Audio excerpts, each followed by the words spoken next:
اللہ رب العزت نے ارشاد فرمایا اقیموا، نماز قائم کرو. تو آپ پر نماز پڑھنا ضروری، آپ پر نماز فرض، اب آپ کے لیے نماز واجب ہے.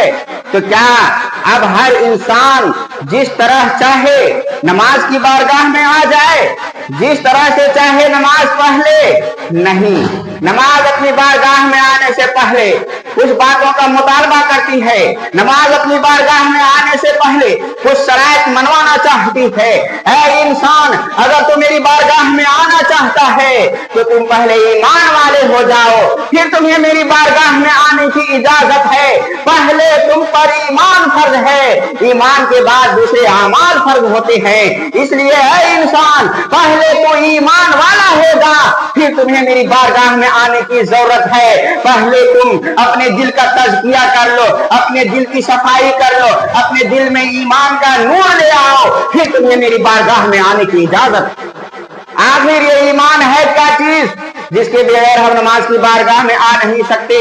اس لیے کہ نماز نے کہہ دیا ہے کہ ایمان کے بغیر تم میری بارگاہ میں نہیں آ سکتے ہو.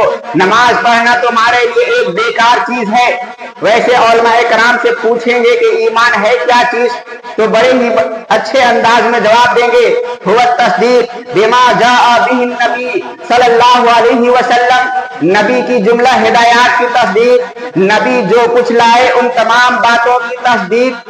مگر یہ اس وقت تک ممکن ہی نہیں جب تک لانے والے کی تصدیق نہ ہو جائے.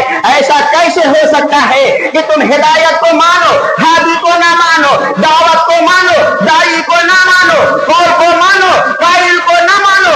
اس لیے اسلام کا سب سے پہلا فریضہ یہی ہے کہ محمد عربی صلی اللہ علیہ وسلم کو منوا دے.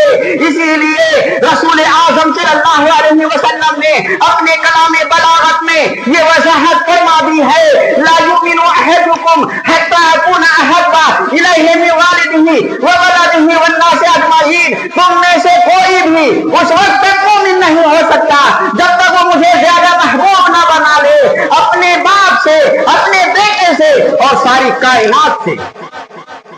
اس ارشاد کی روشنی میں یہ بات واضح ہو چکی کہ ایمان نام ہے رسول کی محبت کا.